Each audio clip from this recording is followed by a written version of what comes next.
యేసుక్రీస్తు శ్రేష్టమైన నామములో అందరికీ శుభాలు తెలియజేస్తున్నాను. ప్రియులారా, అందరూ బాగున్నారు కదా? మరి ఈ జన్మకి ఏర్పాటు చేయమని లేఖన భాగం చూసినట్లయితే ఫిలిప్పీ రాసిన పత్రిక 3వ అధ్యాయము 13-14 వచనం చదువుకుందాం. సహోదరులారా, నేను ఇదివరకే పట్టుకుని ఉన్నానని తలంచుకున్నాను. అయితే ఒకటి చేయుచున్నాను, వెనుకున్నవి మర్చి ముందున్న వాటి కొరకే వేగిరపడుచు క్రీస్తు యేసునందు దేవుని ఉన్నతమైన పిలుపునకు కలుగు బహుమానమును పొందవాలని గురి యొద్దకే పరిగెత్తుచున్నాను. ప్రార్థన చేసుకున్నాం. పరిశుద్ధుడా, ప్రేమగల తండ్రి, నీ పరిశుద్ధ పాదమునేవా ప్రభా తండ్రి, ఇదిగోనైనా మేము వాక్యం మేము ధ్యానించుకుంటుండగా మాతో ఉండండి, మాతో ఉండి నడిపించండి. నేను ప్రభా ప్రతి ఒక్కరి తండ్రి వినగల గ్రహించగల వాక్యానుసారంగా జీవితం దయచేయమని నన్ను నీ తెలుసాటం వరకు పరచమని ఈనాటికి బుర్రగా సాధనంగా వాడుకున్నామని మా ప్రభుత్వ నందరూ మా వినంగా వేడుకుంటున్నాం తండ్రి. ఆమేన్, ఆమేన్. ప్రియులారా, ఇప్పుడు మనం చదువుకున్నది వాక్య భాగం మీరు చూశారు ఫిలిప్పీలు రాసిన పత్రికలో. మరి ఎలా ఉంది మన భక్తి ఎలా ఉంది? ఇప్పుడు మనం చదువుకున్న వాక్య భాగంలో భక్తుడైన పౌలు చెప్తున్నాడు, సహోదరులారా, వెనుక ఉన్నవి మర్చి ముందున్న వాటి కొరకై వేగిరపడుడి. వెనుకున్నవి మర్చి ముందున్న వాటి కొరకై వేగిరపడండి. వెనుకున్నవి విడిచిపెట్టేయండి, ముందున్న వాటి కొరకై వేగిరపడండి అంటున్నాడు. కాబట్టి నీ జీవితంలో వెనుకదగిన విషయాలను మనం జ్ఞాపకం చేసుకుంటే, వెనుకదగిన విషయాలను, గతంలో జరిగిన జ్ఞాపకాలను, అపజయాలను, విజయాలను కూడా మరచి ముందున్న వాటి కొరకే మనం ఏం చేయాలి? వేగిరపడాలి. ముందున్న వాటి కొరకే వేగిరపడాలి. ఎందుకంటే దేవుడు నీ జీవితంలో అద్భుత కార్యములు చేయబోతున్నాడు. దీన్ని నీవు సందేహం లేకుండా నమ్మాలి. నీ జీవితంలో ఏం చేయబోతున్నాడు? అద్భుత కార్యాలు చేయడం సిద్ధంగా ఉన్నాడు అని నమ్ముతున్నావా? కాబట్టి ఇక ఈ నూతన సంవత్సరంలో రాబోతుంది కదా 2025. ఈ నూతన సంవత్సరంలో నీవు శరీర సంబంధమగు వాటికి కాక ఆత్మ సంబంధమగు వాటికి ఎక్కువ ప్రాధాన్యత ఇవ్వడం మొదలుపెట్టు. శరీర సంబంధమైన వాటికి కాదు. మనం ఈ శరీర సంబంధమైన వాటి గురించి ఎక్కువ ఆలోచిస్తూ ఉంటాం కదా. ఆ శరీర సంబంధమైనవి ఏమిటో అనేది మీకు తెలుసు. ఏ శారీస్ కావచ్చు, నగలు కావచ్చు, ఏదైనా సరే, ఏమైనా కావచ్చు. ఈ శరీర సంబంధమైనవి కాకుండా ఆత్మ సంబంధమైన వాటి కొరకే మీరు ఏం చేయాలి? ఆత్మ సంబంధమైన వాటికి ఎక్కువ ప్రాధాన్యత ఇవ్వడం మొదలుపెట్టండి. అలా చూసి దేవుడు తప్పగా నీ జీవితంలో గొప్ప కార్యాలు చేస్తాడు. అలా చేసి చూస్తే దేవుడు నీ జీవితంలో గొప్ప కార్యాలు చేస్తాడు. పిల్లరా, నువ్వు ఇంకా మారుమనసు పొందకుండా ఉంటే వెంటనే మారుమనసు పొందు. ఒకవేళ నువ్వు ఇంకా మారుమనసు పొందకుండా ఉంటే నువ్వు మారుమనసు పొందు. బాప్తిస్మం తీసుకో, పరిశుద్ధాత్మను పొందుకో, ప్రార్థనా జీవితాన్ని కట్టుకో. చూడండి, భక్తిలో తీవ్రత, దీక్ష, పట్టుదల, పౌరుషం అనేది చాలా అవసరం. రోషం ఉండాలి భక్తిలో. పట్టుదల, దీక్ష, రోషం, ఇవన్నీ కూడా భక్తిలో ఉండాలి. బైబిల్ గ్రంథంలో మనకి ఈ ఫినేహాస్ అనే భక్తుడు ఉన్నాడు. న్యాయాధిపతుల గ్రంథంలో మనకు కనిపిస్తాడు. ఈ ఫినేహాస్ ఈ హోఫ్ని ఫినేహాసులు వీళ్ళు వేరు. ఏలీ కుమారులు హోఫ్ని ఫినేహాస్ వాళ్ళు చనిపోతారులేండి. ఈ ఫినేహాస్ భక్తుడు. అయితే అతని దినముల్లో ఇశ్రాయేల్ ప్రజలు దేవుని వాక్యంను మీరి విగ్రహాలకు అర్పించిన వాటిని తింటూ విగ్రహారాధికులతో వ్యభిచారం చేస్తూ ఉన్నారు. వీళ్ళు విగ్రహారాధికులతో వ్యభిచారం చేస్తూ పాపం చేస్తూ ఉన్నారు. అయితే ఫినేహాస్ దీన్ని భరించలేకపోయాడు. ఫినేహాసు దీన్ని భరించలేకపోయాడు. దీన్ని గమనించాడు, వీరు చేస్తున్న విషయాలన్నిటినీ గమనించాడు. ఒక ఇశ్రాయేలీయుడు ఏం చేశాడు, ఒక అన్యస్త్రీని వెంట పెట్టుకుని ఒక గుడారంలోకి వెళ్తున్నాడు. ఒక అన్యస్త్రీని వెంట పెట్టుకుని ఒక గుడారంలోనికి వెళ్తున్నాడు. గుడారంలోనికి వెళ్తూ ఉంటే ఈ ఫినేహాస్ అతను చూశాడు. ఒక ఈట తీసుకొని వారి వెంట పోయి వారు పండుకొని మంచం చూడని ఇద్దరిని పొడిచి చంపాడు. చూసారా, వారిద్దరిని పొడిచి చంపాడు. కనుక కాబట్టి నీ భక్తిలో అటువంటి పౌరుషం ఉండాలి. నీ భక్తిలో అటువంటి పౌరుషం ఉండాలి. కనుక చాలామంది నేను యేసుప్రభు బిడ్డను కాబట్టి నేను అబద్ధం ఆడను, నేను యేసుప్రభు బిడ్డను నేను అబద్ధం ఆడను, లంచం తీసుకోను, మోసం చేయను, వడ్డీ తీసుకోను అని ఇలా అంటూ ఉంటారు. మరి బైబిల్ గ్రంథంలో ఎవరినైనా మనం దానియేలు, షడ్రక్, మెషక్, అబేద్నెగో వీళ్ళని చూస్తాం. వీరేం చేశారు, రాజు తీసుకునే ఆహారాన్ని నిరాకరించారు. రాజు తీసుకునే ఆహారాన్ని వీళ్ళు ఇస్తుంటే నిరాకరించి ఏం తీసుకున్నారు, శాకాహారమే వీళ్ళు తీసుకున్నారు. 10 రోజుల తర్వాత వీళ్ళని గమనిస్తే ఎలా ఉందట, మాంసాహారం తీసుకున్న ఎవరి కన్నా వీరి యొక్క ముఖము ముఖాలు ప్రకాశవంతంగా కనపడ్డాయంట. వీరి యొక్క ముఖాలు ప్రకాశవంతంగా కనపడ్డాయంట, అందంగా కనిపించాయంట. అందం అంటే ఏంటి, వీరి ముఖములు సౌందర్యంగాను కళగాను కనిపించాయి. అన్నిటికంటే గొప్ప అందం ఏంటి, పరిశుద్ధత. బాహ్య సౌందర్యం కాదండి అందం అంటే, బాహ్య సౌందర్యం కాదు, అంతరంగ సౌందర్యం, పరిశుద్ధత.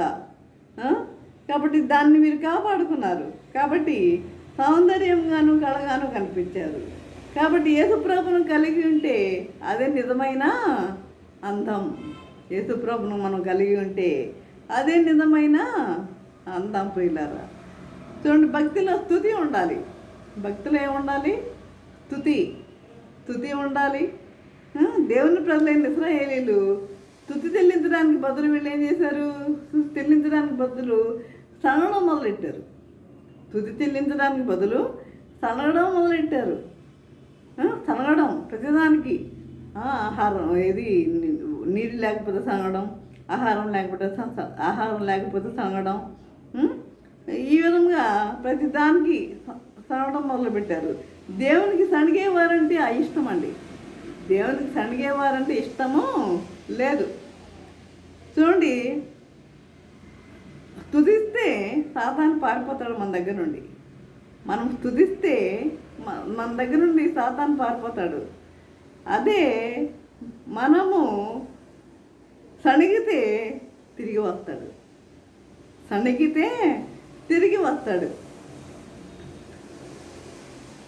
కాబట్టి జాగ్రత్తగా ఉండాలి మనము. ఒక ఆయన వడ్రంగి పని చేసేవాడు.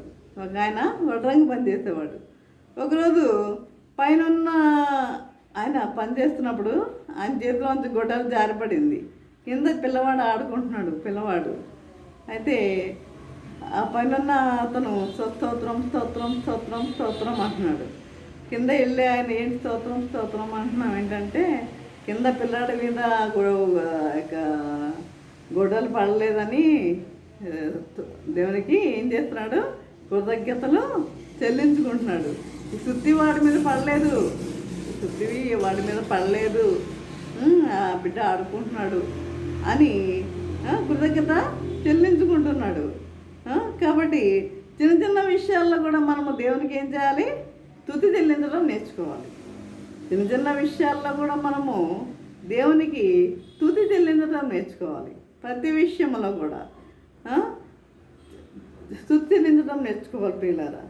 కాబట్టి అదే విధంగా చూడండి, యేసుప్రభు యొక్క 12 మంది శిష్యుల్లో ఒక శిష్యుని పేరు ఏంటంటే ఫిలిప్పు. ఫిలిప్పు నతానియేలును కనుగొని ఆయనని యేసుప్రభుకి పరిచయం చేయాలనుకున్నాడు. నతానియేలును కనుగొని అతన్ని యేసుప్రభుకి పరిచయం చేయాలనుకున్నాడు. యేసుప్రభు ఆయన చూసిన వెంటనే ఇతడు నిజముగా ఇశ్రాయేలీయుడే అన్నాడు.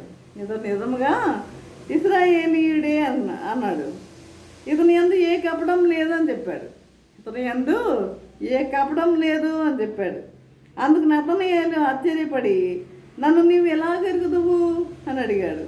యేసు, నీవు అంజూరపు చెట్టు క్రింద నువ్వు కూర్చున్నప్పుడే నిన్ను చూచాను అని చెప్పాడు. నీవు అంజూరపు చెట్టు కింద నువ్వు కూర్చున్నప్పుడే నేను చూశాను అని చెప్పాడు. నిజానికి నతానియేలుకి ఒక తోట ఉండేది.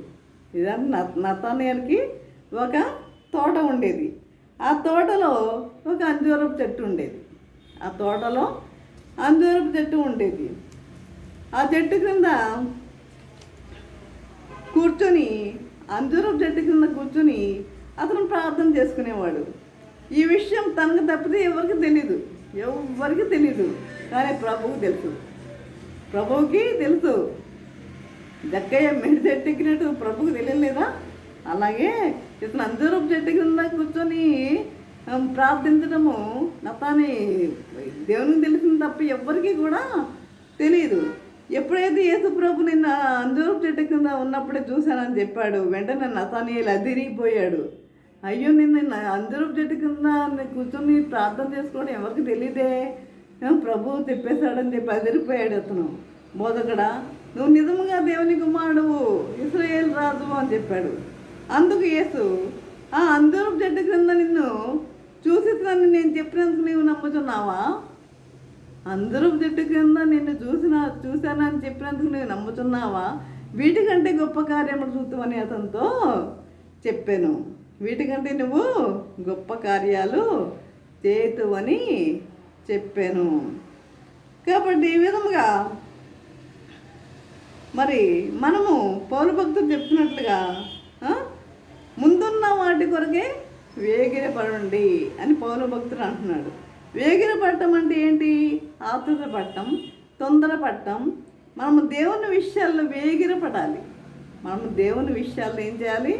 వేగిరపడాలి. మరి జక్కయ్య ఆ సొంకపు గుత్తదారుడు ఏం చేశాడు? ప్రభు వస్తున్నాడని తెలిసి మరి పొట్టివాడు కనుక మేడి చెట్టు ఎక్కి కూర్చున్నాడు. ఏదో ఆ దారిని వచ్చి ఆ చెట్టు కింద ఆగి కన్నులెత్తి చూసి, జక్కయ్య త్వరగా దిగుము అని చెప్పాడు. జక్కయ్య త్వరగా దిగుము అని చెప్పాడు. యేసు ప్రభు చెప్పినట్టు జక్కయ్య త్వరగా దిగాడు. అలా త్వరగా చేయడం నేర్చుకోవాలి. ఆ త్వరగా చేయడం నేర్చుకోవాలి. ఇక్కడ మరి రక్షకుడు మీ కొరకు పుట్టాడని దేవదూత గొర్రెల కాపర్లకు వర్తమానం తెచ్చినప్పుడు ముందు వర్తమానం అందించింది ఎవరికి? దేవదూత గొర్రెల కాపర్లకే. మరి వర్తమానం తెచ్చినప్పుడు వారు మందలను విడిచి పరిగెత్తుకుని పోయారు. రేపు చూద్దాంలే అనుకున్నారా వాళ్ళు? రేపు చూద్దాంలే అనుకున్నారా? అనుకోలా. వెంటనే మందలన్నీ విడిచిపెట్టి వారు వెళ్ళిపోయారు అంతే.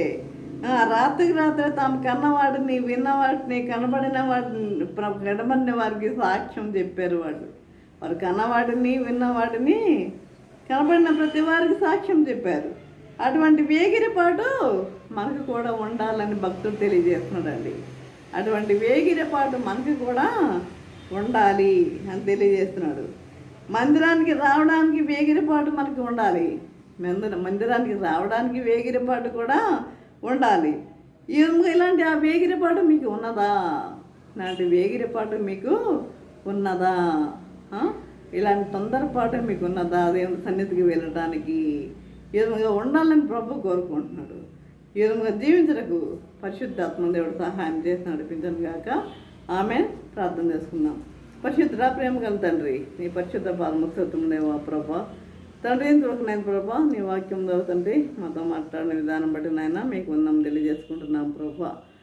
తండ్రి మరి